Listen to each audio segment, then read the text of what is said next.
हा, मी आलोय तुमच्या गावाकडे, पण तुम्ही इथं कुठे दिसत नाहीये. हां या.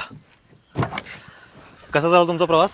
तुम्ही चला पुढे, आम्ही येतो. हे बघा, मला माझ्या आईने मुद्दाम इथं पाठवलं. तिला मी माझा डिसिजन सांगितलेला होता. त्यामुळे तुम्ही लवकरात लवकर जे काय ते बोलून घ्या आणि मला लवकर फ्री करा. काय बघितलीस ग त्या गावात तू? तिथं धडणार रस्ते असणार आहेत, लाईट नसणार आहे. मी कसं राहणार आहे तिथं? मला नाही लग्न करायचंय. त्या गावात काय असणार आहे? अगं सलोनी, एकदा जाऊन बघून तरी ये. असं बाळ गावावरून जज करायचं नसते. हे बघा, डिसिजन लग्नाचं आहे, त्यामुळे गडबड करू नका. आणि तुम्ही एकाच ह्याच्यात सगळ्या गोष्टी डिसिजन घेणार आहेत का? आज तुम्ही मुलगा बघायला असं समजू नका. आज माझं तुम्ही गाव बघा. चला. आणि सगळ्यात पहिलं तुमचं स्वागत आहे आमच्या आडाच्या वाडीमध्ये.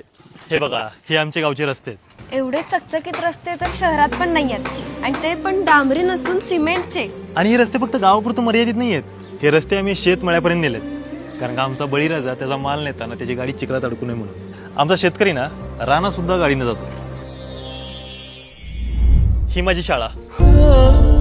माझ्या पाटी पेन्सिलचं पहिलंच अक्षर इथं गिरवण्यात आलं. ही शाळा आज आधुनिक झाली आहे. इथं मुलं आज टॅबवरती शिकतात. इथं मुलं टॅब वरती शिकतायत. हा, म्हणजे इंटरनॅशनल स्कूल पेक्षा पण चांगल्या सुविधा आहेत इथं. पण एक मात्र आहे, इथल्या मातीचा संस्कार मात्र तोच आहे. आणि या शाळेत मुलं शिकून जगभरात कुठेही जरी गेले तर आपल्या गावाला मात्र विसरलं नाही. ए वाव, हे कोणाचं फार्म हाऊस आहे? हे फार्म हाऊस नाही आहे, हे आमच्या गावची स्मशानभूमी आहे. ही स्मशानभूमी, ते पण एवढी भारी. होय, मृत्यू ही अंतिम सत्य आहे.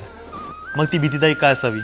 त्यामुळं ह्या परिसरात आम्ही भरपूर अशी झाडी लावल्यात आणि शांतता भरपूर असते इथं. आणि ह्या शांततेत मुलं अभ्यास करतात. इथे बसून मुलं अभ्यास करतात. हा, या शांततेत बसून मुलं अभ्यास केल्यानं त्यांचं मन एकाग्र होतं, अशी भरपूर मुलं म्हणतात. हे आमच्या गावचं नाना नानी पार्क. छान आहे, मस्त आहे तुमचं गाव आणि तुमचा स्वभाव पण. गाव इतकं डेव्हलप झालं असेल असं वाटलं नव्हतं. पुढे बोलण्याआधी मला एक गोष्ट सांगायची तुम्हाला. माझं गाव आवडलं हे ऐकून आनंद वाटलं. जर तुम्ही लग्नाचा विचार करत असाल तर एक गोष्ट लक्षात ठेवा की मला हे गाव सोडून शहरात येणं कधी जमणार नाही. आणि जर मला गावात यायचं असेल तर? मग मी होकार समजू. तर मित्रांनो, तुम्हाला सुद्धा गावचं खरं गाव पण अनुभवायचं असेल तर आमचं आदर्श गाव आडाच्या वाडीला नक्की भेट द्या.